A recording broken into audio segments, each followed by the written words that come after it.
Muito bem, pessoal, estou aqui desta vez neste vídeo aqui um pouco diferente, num formato um pouco diferente, que eu quero fazer uma análise um pouco mais profunda, um pouco mais detalhada sobre esta literatura. Estamos passando por essa odisseia, esses livros maravilhosos aqui do C.S. Lewis, da editora Thomas Nelson, que agora são 17 livros, e desta vez eu quero trazer para vocês O Grande Divórcio, do C.S. Lewis, da editora Thomas Nelson. Agora é a vez do Pratinha. Então tá aqui ele, tá aqui a sua lombada, as suas bordas, é um prata com uma espécie de azul marinho aqui. E está aqui, é um livro não muito grande, tem cento e poucas páginas, né? São 150 e poucas páginas, você consegue ler facilmente. É um livro de caráter alegórico, é uma obra de ficção. A editora Thomas Nelson trouxe o título mais próximo do original, que é O Grande Divórcio, mas outras editoras têm lançado o livro com outros títulos, e nós já vamos falar dessa questão dos títulos. A primeira coisa que eu quero falar para vocês é que este livro aqui é um dos livros que eu mais gostei até agora. Ainda vou me decidir para saber qual que é o que eu mais gostei. Terminando essa coleção, vou fazer uma análise geral de todos os livros, mas esse está entre os que eu mais gostei, junto com Cristianismo Puro e Simples, Cartas de um Diabo ao Seu Aprendiz. Então é um livro que me surpreendeu bastante. Como eu já disse, é uma obra de ficção, é uma obra alegórica, e nós já vamos entender do que se trata. Então está aí O Grande Divórcio, C.S. Lewis, está aí essa coleção maravilhosa aí. Não está completa aqui, porque a Thomas Nelson já lançou mais dois, nós já falamos no vídeo passado, e eu pretendo adquirir e também resenhá-lo aqui no canal num futuro um pouquinho mais à frente, né? Mais próximo, mas no futuro aí nós vamos estar analisando ele também. Bom, outras editoras, como eu já disse, trouxeram O Grande Divórcio com um outro título, mudaram o título, já vou falar por que disso. Por exemplo, a editora Vida trouxe aí O Grande Abismo, colocou o título, fez essa mudança, trouxe aí O Grande Abismo. E aí uma outra editora trouxe como A Viagem, mas perceba que está aí o ônibus, né, na capa aí, porque tudo gira em torno deste ônibus aqui, que a gente já vai falar sobre ele também. Então, a editora Vida trouxe como O Grande Abismo, a editora Thomas Nelson como O Grande Divórcio, que na verdade é o título original, e esta outra editora trouxe como A Viagem. Bom, o livro, ele não fala de um divórcio. Quando você fala O Grande Divórcio, você pensa num casamento, mas o livro não vai falar nada disso. Eu acho, na minha opinião, já dando aqui, adiantando a minha opinião, eu acredito que o título A Viagem seria um título aí um pouco mais coerente, embora um título um pouco clichê, um pouco uma coisa muito comum, A Viagem, mas tem mais a ver, porque a história nada mais ela gira em torno deste ônibus aqui, né? E C.S. Lewis, ele, no início do livro, C.S. Lewis dá a entender que parece que ele morreu, a história é em primeira pessoa, é ele falando, ele é o personagem principal, dá a entender que ele morreu, está num lugar chamado Terra Cinzenta, uma espécie de inferno, então ele está ali num ponto de um ônibus, junto com outras pessoas, ele não entende o que está acontecendo ali, mas de repente chega um ônibus que vai tirar aquelas pessoas que estão naquele ponto e vão levá-las para um paraíso, que é chamado de As Montanhas. Então eles vão sair da Terra Cinzenta e ir para as montanhas. Então ele vai, com o desenrolar da leitura, ele vai desvendando ali aos poucos o que está acontecendo, mas a ideia inicial parece que, o que a gente entende no início é que parece que ele está morto, e junto com outras pessoas ali que morreram e estão ali nesse lugar aí chamado Terra Cinzenta. Então a história nada mais é do que relatar a viagem de um grupo, através desse ônibus, de um grupo de almas que estão no inferno e que vão ter a oportunidade de conhecer o céu e poder, chegando lá, poderem ficar lá definitivamente. Então aí você escolhe qual título ficou melhor, aí ou O Grande Abismo, ou A Viagem, ou O Grande Divórcio, da editora aí Thomas Nelson. Eu já disse, eu prefiro o título A Viagem, eu acho que tem mais coerência com o enredo total da história, mas vou explicar por que o título original é O Grande Divórcio, porque a editora Thomas Nelson preferiu colocar este título. Porque C.S. Lewis no início ele deixa a entender que esse livro é uma espécie de contraposição, refutação a uma outra literatura que dá uma ideia de que as pessoas, que tudo que é bom, né, as pessoas boas, pessoas santas, tudo que é bom, tudo que é santo, ele tem um pouco de impureza. Tudo que é bom, ele tem um pouco de coisa ruim nele, e tudo que é ruim tem um pouco de bom. É mais ou menos aquela ideia do yin e yang, né? Aquela ideia do taoísmo, se eu não me engano, de um pouco o mal não consegue existir sem o bem, e o bem não consegue existir sem o mal, um conceito meio que assim. E na verdade a ideia geral do livro, uma das ideias gerais, né, vamos falar disso no final desse vídeo, mas uma das ideias gerais do livro é falar justamente de que não, ou você é bom ou você é ruim, ou é o bem ou é o mal, ou é a luz ou é as trevas, ou é Deus ou é o diabo, ou é o céu ou é o inferno. Não existe um meio termo, não existe. A ideia é esta, falar de habitantes do inferno que têm a oportunidade de chegar no céu, mas que lá eles não conseguem se adaptar porque a natureza deles é ruim. Então a ideia do Grande Divórcio é quebrar esse conceito. É necessário que os habitantes do inferno eles se divorciem totalmente da vida antiga que eles tinham, da terra que eles viviam, para poder estar no céu. A ideia é de ruptura. O título Grande Divórcio traz essa ideia de ruptura. É necessária uma ruptura total com as trevas. Um pouquinho de trevas não existirá no céu. Aí é claro que este título, dentro desta explicação aqui, ela tem, sem sombra de dúvidas, total coerência. Mas a viagem também tem, porque se trata de uma viagem através de ônibus e tem a figura do ônibus, que é a figura central, né, e dos viajantes. Eu acho que fica um pouco mais coerente, mas eu deixo aberto para você. Me diga aí nos comentários qual dos 3 títulos você prefere. Bom, como eu já disse, eles estão ali numa terra chamada Terra Cinzenta. Essas almas estão ali. Com o decorrer da leitura, C.S. Lewis vai descobrir que são almas, e que ele também está morto, que ele também é uma alma que está ali no meio também, e eles são habitantes ali da Terra Cinzenta. E a Terra Cinzenta, mais na frente, nós vamos descobrir que nada mais é do que o inferno. Mas nesta obra de ficção, na literatura do Lewis, ele não apresenta o inferno como um lugar em chamas, com demoninhos, com diabo ali. Não, ele mostra como um lugar, como o nome já diz, cinzento, um lugar sombrio, um lugar vazio, um lugar de solidão. Ele traz esse aspecto do inferno, né? Um lugar de solidão.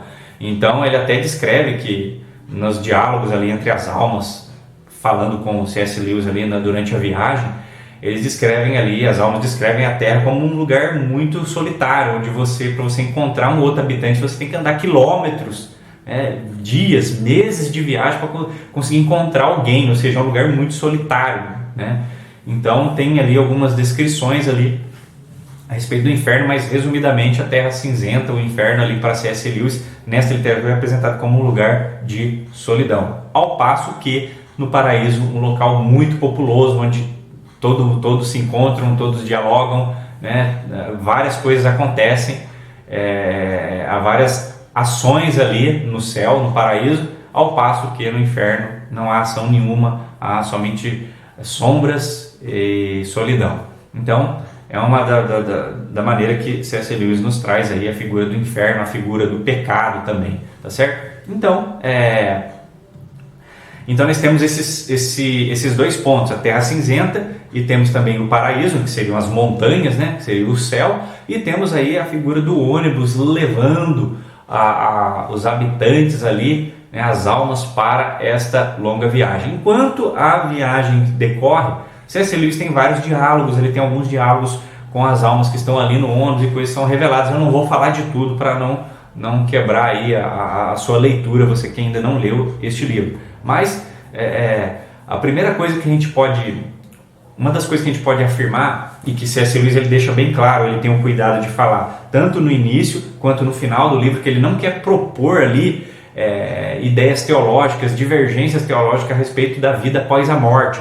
Ele fala que para ele isso é uma coisa muito nebulosa, uma coisa que ainda não não podemos falar de maneira própria, de maneira inteira, de uma maneira totalmente esclarecedora. Então ele não quer colocar ali ele não quer entrar em divergências teológicas, ele quer usar somente a figura para mostrar que é impossível aqueles que forem para o inferno chegarem até o céu, como Jesus diz naquela parábola entre o rico e o Lázaro. Há um grande abismo ali entre as duas coisas. É justamente aí a ideia da Editora Vida de mudar o título e colocar o grande abismo. A gente também entende porque a Editora Vida fez isso, tá certo? Então, outra coisa interessante é que as almas ali descritas, né, elas são ali, são como fantasmas, espectros, são fantasmagóricas, são transparentes, né? E elas são também muito leves, né? São muito leves. Só antes de eu continuar a respeito das almas, só um adendo. Esta construção do C.S. Lewis, esta literatura, este livro, ela me lembrou um pouco, né? Na verdade me lembrou muito o livro Visões do Céu e do Inferno, do famoso escritor John Bunyan, autor de O Peregrino. Ele também tem esse livro, que nós temos resenha no canal também a respeito desse livro, Visões do Céu e do Inferno. Então me lembra muito, né?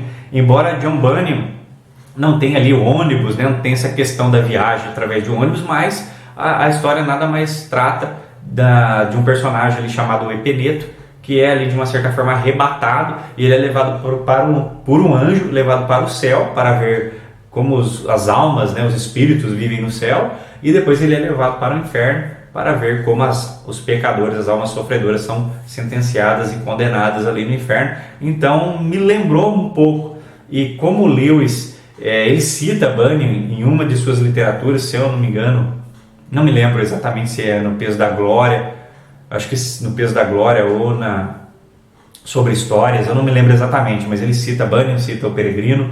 É muito provável, como Lewis ele mesmo fala, que ele é um homem apaixonado, ou foi um homem apaixonado por obras de ficção. Com certeza ele leu todas as obras do Bunyan, isso com certeza eu aposto nisso. E talvez essa literatura tenha influenciado um pouco ele nesse sentido, na construção desta obra aí que nós estamos analisando aqui, O Grande Divórcio.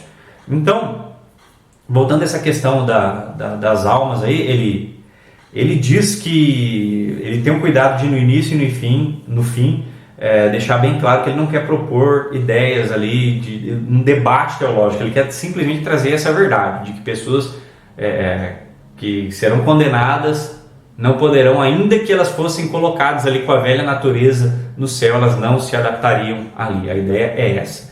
Então, é claro que se nós formos analisar as questões teológicas, nós sabemos muito bem que a dicotomia, ela é um conceito pagão, ela não é um conceito das Escrituras, né? Essa divisão de corpo e alma. O ser humano ele é o ser inteiro, nós falamos isso aqui em outras ocasiões, pretendo até fazer um vídeo sobre a dicotomia, mas ele não quer entrar nesses milindres, nem nessa questão da escatologia, que há diversas divergências, diversos entendimentos aí. Nós também não vamos entrar nessas questões. Mas quando o ônibus, né, as almas que estão ali, quando o ônibus chega ele não chega definitivamente nas montanhas, mas parece que no local próximo ali, uma espécie de oásis, uma espécie de paraíso ali. E quando o ônibus estaciona, ele chega ali, né, o ônibus sai voando, né, sai da Terra Cinzenta voando, e ele chega ali nesse paraíso. Então as almas vão saindo ali e chegam num local ali totalmente, né? Isso aqui é só uma imagem ilustrativa, mas como um lugar encantado, um lugar maravilhoso, um lugar tranquilo, né? Onde há flores, onde há vegetação, onde há um riacho, onde há frutas e frutos, né? Toda espécie de frutos e frutas ali. E também o local é cercado de seres resplandecentes, né? Que depois nós vamos saber que são anjos. Inclusive o motorista do ônibus, ele é um ser resplandecente, ele é uma espécie de anjo ali que leva os moradores ali, os habitantes da Terra Cinzenta. E ao chegarem essas almas, ao chegarem no céu ali, no paraíso ali, aos pés das montanhas ali, eles vão analisando o local, mas só que por eles serem, como eu já disse, espectros, eles serem fantasmagóricas, ali almas fantasmagóricas, né? Tem um pleonasmo aqui, né? A redundância, mas eles são muito leves e os anjos, ao dialogarem com eles, tentam convencê-los de que eles devem ficar ali, eles devem abandonar a velha vida, devem rejeitar a sua velha vida na terra cinzenta para poderem ser aceitos ali. E para serem aceitos, esse processo de abandonar a terra cinzenta e abandonar os seus pecados, eles não chamam de conversão. C.S. Lewis ele chama ali, né, usando a figura dos anjos, de se tornar sólido. Então parece que as almas ali estão num estado gasoso e elas precisam de mudar de estado. E é basicamente a ideia da conversão, é mudar de estado, é uma transformação de fato. Então os anjos ali tentam convencer essas almas que elas precisam passar por essa transformação, passar por essa mudança de estado, passar para o estado sólido. Isso se repete em inúmeros diálogos ali entre os anjos. E há alguns tipos de almas ali que C.S. Lewis vai observando ali. Há ali artistas que estão ali, né, pintores, né, artistas, há pessoas ali como uma mulher que perdeu o seu filho faleceu primeiro que ela, mas ele foi para o céu e ela está ali atrás dele, e há outras almas ali que eles vão ali dialogando ali com os anjos vão tentando convencê-los, mas nesses diálogos nos é revelado que, na verdade, essas almas, elas por estarem no estado ali de espectro, de alma, elas nesse estado de pecado, elas não conseguem ver graça no céu, elas não conseguem se adaptar. Tudo é muito ali, uma coisa interessante é que tudo ali é muito sólido, muito duro, elas pisam nas gramas, é muito duro, a fruta cai ali de uma árvore na cabeça de uma alma ali e é muito pesado, cai como uma pedra, é tudo muito sólido, tudo muito duro, tudo muito firme, tudo muito pesado para aquelas almas, elas não conseguem se adaptar, elas não conseguem se satisfazerem ali. Eu achei isso fantástico, essa construção, essa figura para revelar que pecadores não conseguirão se adaptar no céu. Achei extraordinário.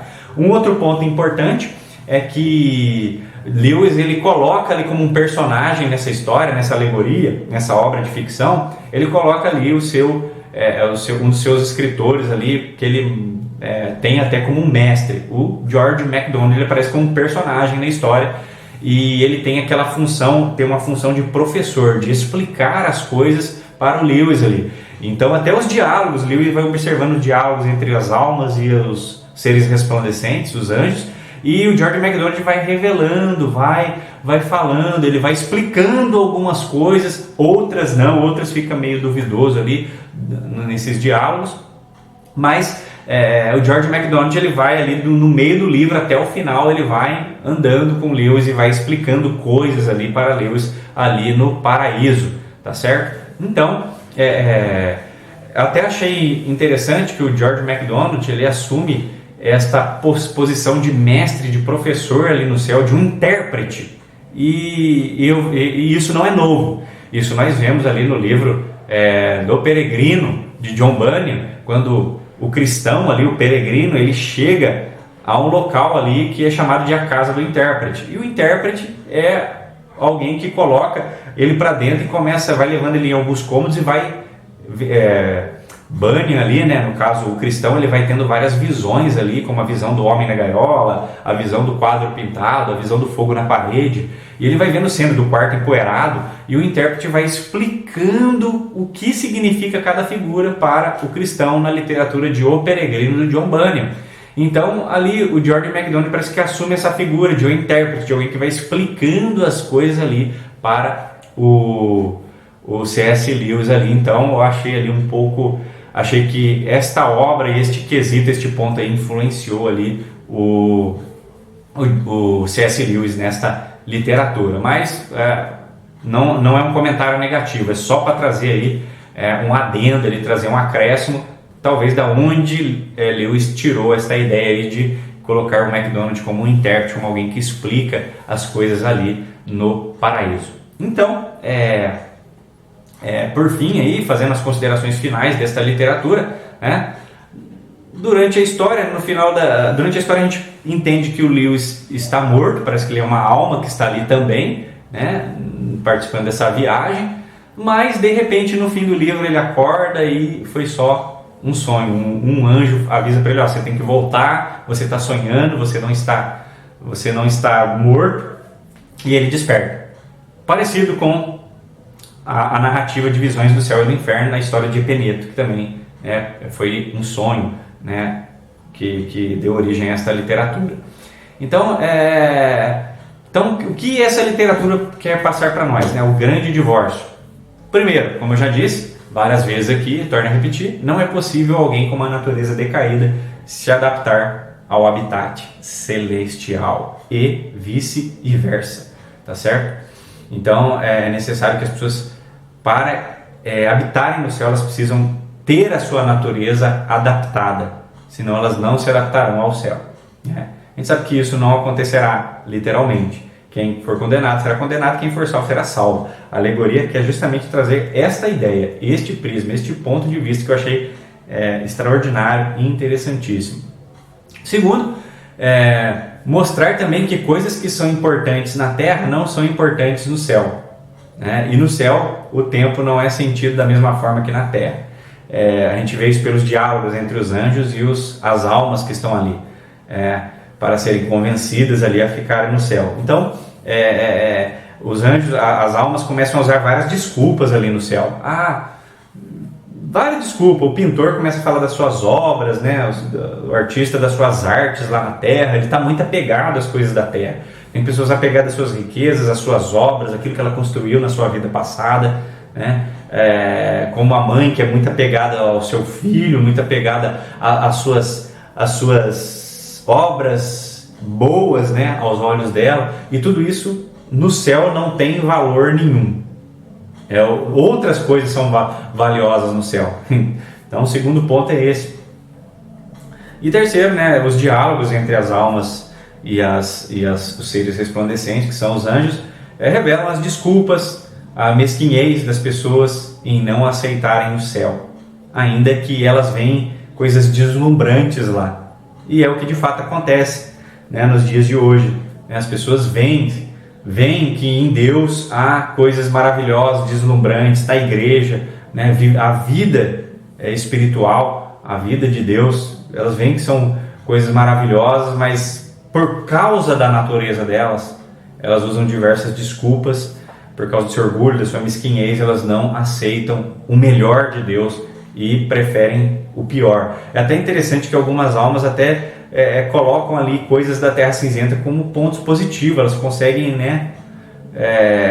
Uma alma até diz assim: nossa, lá a gente consegue imaginar várias coisas. Você imagina uma mansão, ela aparece, imagina, mas tipo, aquilo não é real, é só uma imaginação. E as almas ali, elas se contentam com a imaginação, entendeu? Então, achei tudo isso muito interessante. Tem até um personagem lá, uma alma que ela vem com um bicho no ombro, uma espécie de camaleão, um lagarto, e aquele animalzinho fica falando na orelha dela, enquanto o anjo está tentando convencer a ele a se livrar daquele mal, daquele estado, né, de espectro.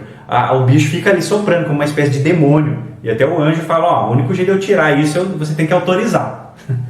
E aí ele pega aquele bicho, né, a alma autoriza, ele pega aquele bicho e arremessa ele. Enfim, eu não vou contar todos os detalhes, mas fica esta dica maravilhosa. A verdade é que as pessoas não querem abandonar seus pecados, ainda mesmo estando no céu, né? Estando no céu, né? E essa ideia é até uma ideia final do livro O Peregrino, de John Bunyan, né?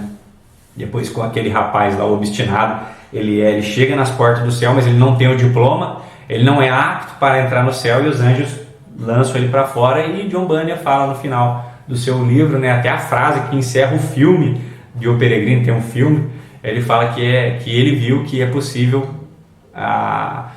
entrar pelo caminho do inferno mesmo estando às portas do céu, né? Então, tá aqui o grande divórcio. Talvez a única crítica que eu tenho, que também não é tão negativa assim, não tira nada da glória daquilo que a gente já falou aqui. A única crítica que eu tenho é que o Lewis, algumas coisas ali no enredo fica sem explicação. E eu sei que isso é proposital, mas pra gente às vezes parece que isso soa como... A gente fica curioso, entendeu? E fica meio assim... Algumas coisas ficam sem resposta. Talvez isso seja o único ponto negativo. Mas assim, eu termino falando que eu gostei demais desse livro. É um livro que você deve adquirir, O Grande Divórcio. Seja ele O Grande Divórcio ou O Grande Abismo, da Editora Vida, ou A Viagem, da outra editora. Mas que você possa adquirir e ter uma boa leitura. Amém?